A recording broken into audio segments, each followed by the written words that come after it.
नमस्कार, बी न्यूजमा स्वागत छ। न्यूजको साथमा उपस्थित छु महेश बोहरा। सुरु गरौं प्रमुख समाचार शीर्षकबाट। नेपालमा पछिल्लो 24 घण्टामा थप 259 जनामा कोरोना संक्रमण पुष्टि। संक्रमितको संख्या 21,000 नाग्यो। आजबाट गाई जात्रा पर्व सुरु। दिवंगतको सम्झनामा गुल्मीमा पनि मनाइयो गाई जात्रा पर्व। नियमित खोप सेवा मार्फत सरसफाई प्रवर्धन कार्यक्रम तथा रोटा खोप शुभारम्भ। 28औं विश्व स्तनपान सप्ताह पनि गुल्मी दरबारमा सचेतनाका कार्यक्रम गरी मनाइँदै। र आमाले दोस्रो बिहे गरेपछि गुल्मीमा 2 बालिका 24 घण्टा बन्धक। जुट्न थाल्यो बीटीभी सहकर्मी बस्नेतद्वारा सहयोग।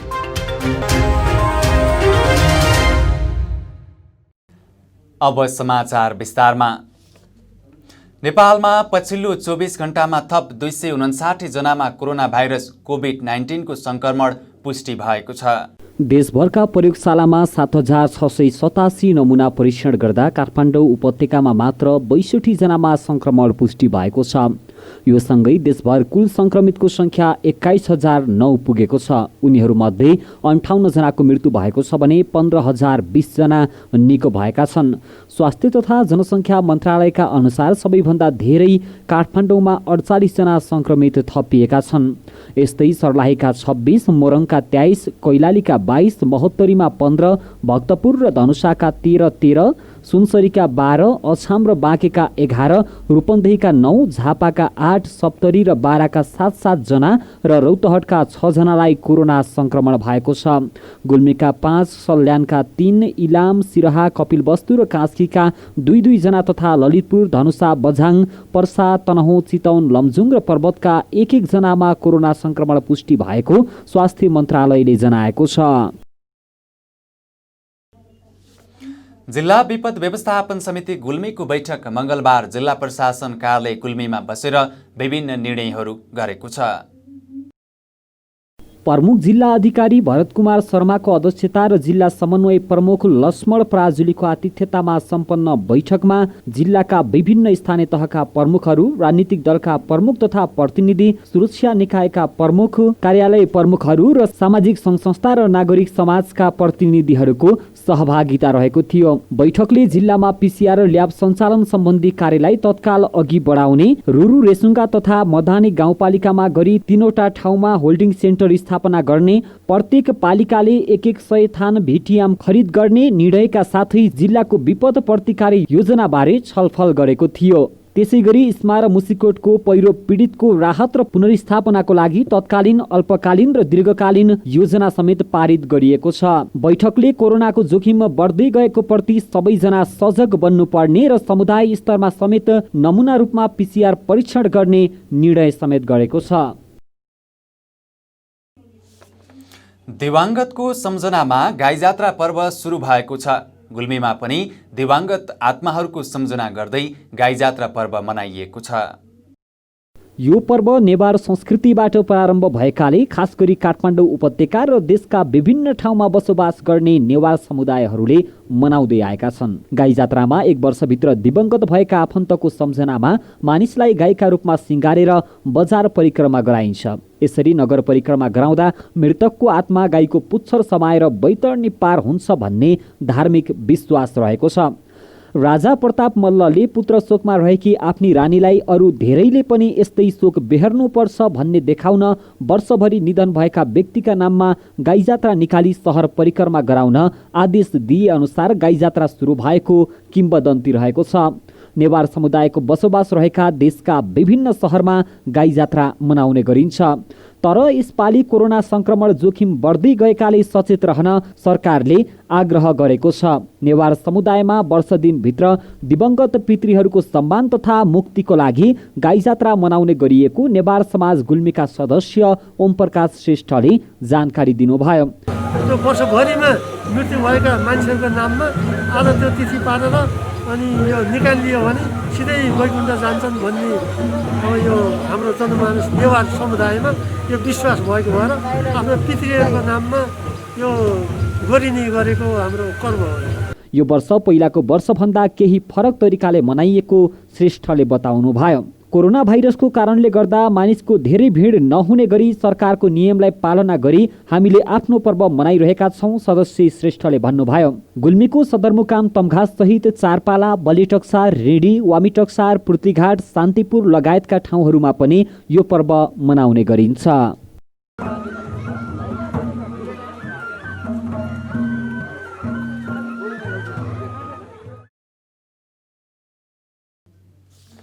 गुल्मी दरबार गाउँपालिका वडा नम्बर 7 दरबार देवस्थान स्वास्थ्य चौकीमा रोटाखोप शुभारम्भ गरिएको छ। दरबार देवस्थान स्वास्थ्य चौकीको आयोजनामा नियमित खोप सेवा मार्फत सरसफाई प्रवर्धन कार्यक्रम रोटा खोप शुभारम्भ एक औपचारिक कार्यक्रमका बीच सोमबार गरिएको छ। कार्यक्रमका प्रमुख अतिथि गुल्मी दरबार गाउँपालिकाका स्वास्थ्य अधिकृत नारायण प्रसाद अर्यालले दरबार देवस्थान स्वास्थ्य चौकी अन्तर्गतको ठुलाचौर हेल्थ हटको खोप केन्द्रमा 6 हप्ताको बच्चालाई रोटा खोप खुवाएर कार्यक्रमको शुभारम्भ गरेका छन्। कार्यक्रमको सहजीकरण गर्दै स्वास्थ्य अधिकृत नारायण प्रसाद अर्यालले राष्ट्रिय खोप कार्यक्रमको मुख्य उपलब्धि, दूरदृष्टि, ध्येय, खोप कार्यक्रमको लक्ष्य, रोटा भाइरसले गराउने पखला, रोटा भाइरसको पखलाबाट बचाउन सबै बालबालिकालाई 6 हप्ता र 10 हप्तामा 2 मात्रा रोटा खोप खुवाउनु पर्ने, साथमा खोप क्लिनिकहरूमा आउने आमा र अभिभावकहरूको सरसफाई सम्बन्धी व्यवहारमा परिवर्तन ल्याई बालबालिकाहरूमा लाग्ने रोगहरूमा कमी ल्याउने र उनीहरूको समग्र स्वास्थ्यमा सुधार गर्न सहयोग पुर्याउने भएकाले नियमित खोप सेवा कार्यक्रममा सरसफाई प्रवर्धन कार्यक्रमलाई एकीकृत गरी राष्ट्रिय खोप कार्यक्रमलाई अझ प्रभावकारी बनाउन सहयोग पुर्याउने कुरा बताएका छन्। साथै कार्यक्रममा स्थानीय परिवेशमा आधारित सरसफाई सम्बन्धी छोटो कथा, नमुना परिवार हुनुको लागि हुनुपर्ने आधारहरू, बाल जीवन सम्बन्धी खेल लगायतका विषयमा सहजीकरण गरिएको थियो। कार्यक्रममा उपस्थित सम्पूर्णलाई स्वागत गर्दै दरबार देवस्थान स्वास्थ्य चौकीकी अनमी सुमन पन्थीले अगस्तको पहिलो हप्ता विश्वभर मनाइने 28औं विश्व स्तनपान सप्ताह यही श्रावणको 17 देखि 23 सम्म स्वस्थ र सुन्दर संसार स्तनपान एकमात्र आधार भन्ने नाराका साथ मनाउने बारेमा बोल्दै बच्चा जन्मेको 6 महिनासम्म आमाको दुध मात्र खुवाउनु पर्ने र 6 महिनादेखि कम्तीमा 2 वर्षसम्म थप आहारको साथमा स्तनपान गराइराख्नु पर्ने कुरा बताउँदै स्तनपानका आसनहरू प्रयोगात्मक विधिबाट समेत देखाएकी थिइन्। दरबार देवस्थान स्वास्थ्य चौकीकी सिनियर अनमी निरीक्षक जुनाकला बस्नेतको सभापतित्वमा सम्पन्न कार्यक्रममा बोल्दै सभापति बस्नेतले उपस्थित सम्पूर्णलाई धन्यवाद दिँदै कार्यक्रमले आमा वा अभिभावकहरूको सरसफाई सम्बन्धी व्यवहारमा परिवर्तन ल्याई बालबालिकाहरूमा लाग्ने रोगहरूमा कमी ल्याउने र उनीहरूको समग्र स्वास्थ्यमा सुधार गर्न सहयोग पुर्याउने आशा व्यक्त गर्दै बच्चाले पूर्ण खोप नपाउन्जेल सकेसम्म खोप लगाउने समयमा आमाहरूलाई अन्यत्र नजान आग्रह गरेकी थिइन्। कार्यक्रममा 1000 दिनका आमाहरू, सुआहारा कार्यक्रमका फिल्ड सुपरभाइजर नरेन्द्र श्रेष्ठ, महिला स्वास्थ्य स्वयंसेविका र सरोकारवालाहरू लगायतको उपस्थिति रहेको कार्यक्रमको सञ्चालन स्वास्थ्य चौकीका अहेब रामकृष्ण कडेलले गरेका थिए। समाचारको सिलसिला अझै जारी छ। बी न्यूजमा पालो भएको छ छोटो व्यावसायिक विश्रामको। विशाल अनि तिर्सना, तिमीहरू कता हिँडेको? कता हिँड्नु नि, जुत्ता चप्पल किन्न भनेर आएको। यत्रो तमघास घुमिसके, राम्रो जुत्ता चप्पलै पाइँदैन। हाम्रो गुल्मीको विश्वासिलो चर्चित र भरपर्दो कार्की रेडिमेड स्टोर छ त।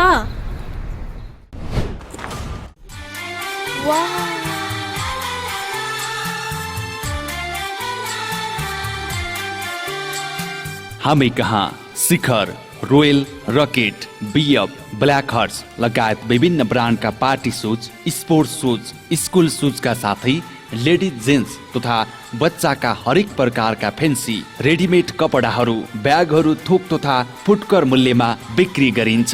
Proprietor Arjun Karki. Phone number 079 520 Karki readymade and shoes centre, Tamghas, Gulmi. एक पटक आएर त हेर्नुहोस्। भ्रष्टाचार विरुद्धको नागरिक निगरानी संस्था गुल्मीको अनुरोध। भ्रष्टाचार विरुद्धको अभियानमा आम नागरिकहरूलाई एकजुट गराउने उद्देश्यले अख्तियार दुरुपयोग अनुसन्धान आयोगको सहकार्यमा गुल्मी जिल्लामा भ्रष्टाचार विरुद्धको नागरिक निगरानी संस्था गठन भई क्रियाशील रहेको जानकारी गराउँदछौँ। भ्रष्टाचार राष्ट्रको महारोग हो, यसको विरुद्धमा सबै नागरिक एकजुट बनौ। भ्रष्टाचारीलाई सामाजिक रूपमा बहिष्कार गरौँ। जिल्लामा भ्रष्टाचारको अन्त्य गरी सुशासन र सदाचारितालाई प्रवर्धन गरौ। सार्वजनिक विकास निर्माण र सेवा प्रवाहमा हुने अनियमितता, ढिलासुस्ती र भ्रष्टाचार रोक्न नागरिक तहबाट निगरानी बढाऊ। सबैले संस्थागत सुशासन, पारदर्शिता र जवाफदेहिताको पालना गरौ। सूचना लिने र दिने बानीको विकास गरौँ। भ्रष्टाचार विरुद्ध शून्य सहनशीलता अपनाऊ। भ्रष्टाचार र अनियमितताका विरुद्ध अख्तियार दुरुपयोग अनुसन्धान आयोगको टोल फ्री नम्बर 166001 22 वा हटलाइन 107 मा उजुरी गरौँ। भ्रष्टाचार र अनियमितता सम्बन्धी कुनै जानकारी भएमा यस संस्थाको मोबाइल नम्बर 98666 23344 वा इमेल citizenjury@gmail.com मा सूचना गरिदिनु हुन सबै गुल्मेली नागरिकहरूमा अनुरोध छ। अनुरोधक भ्रष्टाचार विरुद्धको नागरिक निगरानी संस्था Gulmi. Evergreen party palace and restaurant. हामी कहाँ एसी रुम तथा नन एसी रुम, 24 घण्टा तातो चिसो पानीको व्यवस्था, शान्त रमणीय वातावरणमा 24 घण्टा गाडी रिजर्भको पनि व्यवस्था छ। Our services We are open for birthday party, wedding party, seminar reservation, all kinds of fast foods and home delivery also available.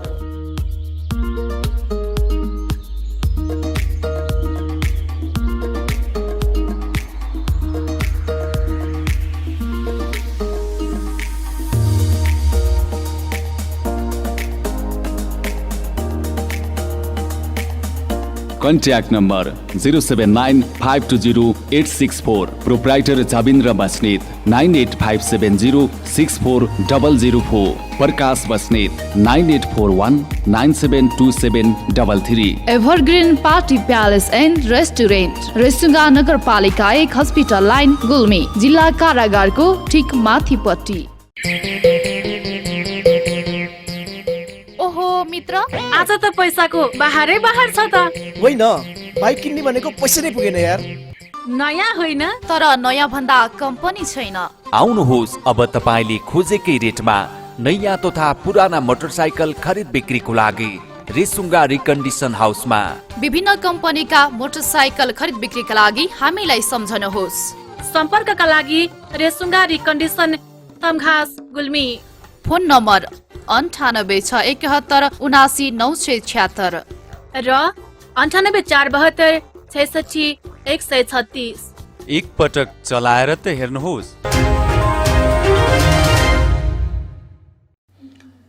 केही समयको विश्रामपछि पुनः स्वागत छ। अब बाँकी समाचार प्रसङ्ग। गुल्मी जिल्लाको मालिका गाउँपालिकाले उत्पादनमा आधारित अनुदान वितरण गरेको छ। गाउँपालिकाको वडा नम्बर 6 अर्जेमा उत्पादनमा आधारित अनुदान वितरण गरिएको हो। मिलिजुली कृषि तथा पशु विकास महिला सहकारी मार्फत अनुदान वितरण गरिएको मालिका गाउँपालिकाले जनाएको छ। यस अनुदानबाट 124 जना कृषक लाभान्वित भएको मालिका गाउँपालिकाका प्रवक्ता शोभा खड्गिरीले जानकारी दिए। गाउँपालिकाले अनुदान बापतको 16,37,000 किसानलाई वितरण गरेको छ। वडा नम्बर 6 अर्जेकी दिपा अर्यालले उत्पादनमा आधारित अनुदान बापतको 31,000 रकम प्राप्त गरेकी छिन्। त्यस्तै वडा नम्बर 8 मरभुङकी सरस्वती खड्काले उत्पादनमा आधारित अनुदान बापतको 28,700 रकम प्राप्त गरेकी छन्। यति मात्रै होइन, गाउँपालिका भित्र रहेका थुप्रै कृषकहरूले उत्पादनको आधारमा अनुदान पाएका छन्। अनुदान कार्यक्रमले मालिका गाउँपालिकाका कृषकहरूमा उत्पादन गर्नमा हौसला मिलेको पाइएको छ। अर्जेको मिलिजुली बचत तथा पशु विकास महिला सहकारी मार्फत मालिका गाउँपालिकाका सबै वडामा लागू गरिएको छ। यसमा दर्लिङ, घमिर, मरभुङ, अर्जे, खरबाङ लगायतका वडामा लागू गरिएको कार्यक्रम सबै वडामा लागू गर्ने तयारीमा मालिका गाउँपालिका लागि परेको छ। गाउँपालिकाले कृषि उपजको उत्पादनमा वृद्धि गर्न र कृषकहरूलाई हौसला दिन कृषि क्षेत्रलाई प्राथमिकतामा राखेर अघि बढेको गाउँपालिका अध्यक्ष रितबहादुर थापाले जानकारी दिए। आमाले दोस्रो विवाह गरेर गएपछि गुल्मी जिल्लाको इस्मा गाउँपालिका वडा नम्बर 2 पालुखामा 2 अबोध बालिका बिचल्लीमा परेका छन्।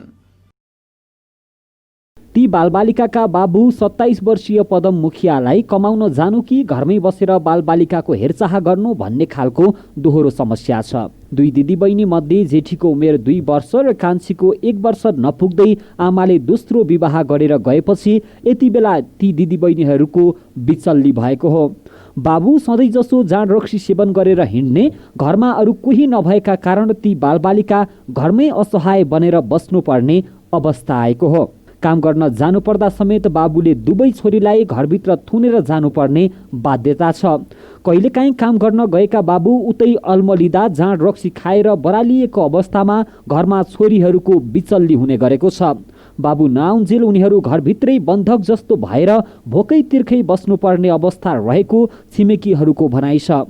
खाना पकाउनु त अब जाँड लायो त अब 12 बजी राति आएर नि पकाउँछ घर, कहिले अब जाँड लाएन भने अब कहिले आउँदै आउन्न, कहिले अब जाँड लाएन भने आएर गोद्रुका पनि त्यस्तै पनि सुत्छ। हुन पनि जङ्गलको छेउमा एक्लो घर छ। दुवै दिदी बहिनीहरूलाई घरमा त्यत्तिकै छोड्दा जङ्गली जनावरहरूबाट असुरक्षित हुने अवस्था रहेको छ। कोठाभित्र थुनेर जाँदा पनि उनीहरूलाई शौचालयदेखि लिएर खान पिउने समस्या हुने गरेको छिमेकीहरूको भनाइ छ।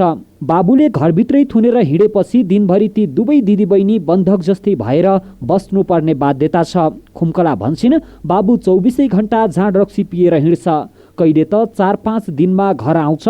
स्थानीय समाजसेवी राहुल विश्वकर्माले सधैँ आउँदा ती बालिका घरभित्रै थुनिएको र रुँदै बस्दै गरेको देख्नु पर्दा आफूले चाउचाउ र बिस्कुट झ्यालबाट छिराइदिएर जाने गरेको बताए। यस्तो हालतमा देखेपछि बीटीबी सहकर्मी मोहन बस्नेतले उनीहरूलाई केही सहयोग गरेर आउनु भएको छ। बस्नेतले केही समय अघि उनीहरूकै घरमा पुगेर सहयोग गरेर फर्किनु भएको हो। बीटीबी सहकर्मी मोहन बस्नेतले तयार पारेको भिडियो नेपाल अपडेटमा समेत हेर्न सकिन्छ। गुल्मी जिल्लाको सत्यवती गाउँपालिका कोरोना संक्रमित मुक्त भएको छ। गाउँपालिकाको आइसोलेसनमा राखिएका 8 जनाको पीसीआर रिपोर्ट नेगेटिभ आएपछि सोमबार उनीहरूलाई डिस्चार्ज गरिएको गाउँपालिकाका स्वास्थ्य शाखा प्रमुख सूर्य राणाले जानकारी दिनुभयो। यो सँगै सत्यवतीमा कोरोना संक्रमितको संख्या 0 रहेको पनि उहाँले बताउनुभयो। पछिल्लो 8 जनालाई पीसीआर रिपोर्ट नेगेटिभ आएसँगै डिस्चार्ज गरेपछि कोरोना मुक्त भएको हो। आरडीटी परीक्षणमा पोजिटिभ आएका उनीहरूको पीसीआर परीक्षणका लागि प्रादेशिक प्रयोगशाला रूपन्देही पठाइएकोमा सोमबार नेगेटिभ रिपोर्ट आएको थियो। यिनै समाचार प्रसङ्गसँगै हामी समाचारको अन्त्यमा आइपुग्यौं। तर बिदा हुनु पूर्व यस प्रसारणका प्रमुख समाचार शीर्षक पुनः एकपटक। नेपालमा पछिल्लो 24 घण्टामा थप 259 जनामा कोरोना संक्रमण पुष्टि। संक्रमितको संख्या 21,000 नाग्यो। आजबाट गाई जात्रा पर्व सुरु। दिवंगतको सम्झनामा गुल्मीमा पनि मनाइयो गाई जात्रा पर्व। नियमित खोप सेवा मार्फत सरसफाई प्रवर्धन कार्यक्रम तथा रोटा खोप शुभारम्भ। 28औं विश्व स्तनपान सप्ताह पनि गुल्मी दरबारमा सचेतनाका कार्यक्रम गरी मनाइँदै। र आमाले दोस्रो बिहे गरेपछि गुल्मीमा 2 बालिका 24 घण्टा बन्धक। जुट्न थाल्यो बीटीबी सहकर्मी बस्नेतद्वारा सहयोग।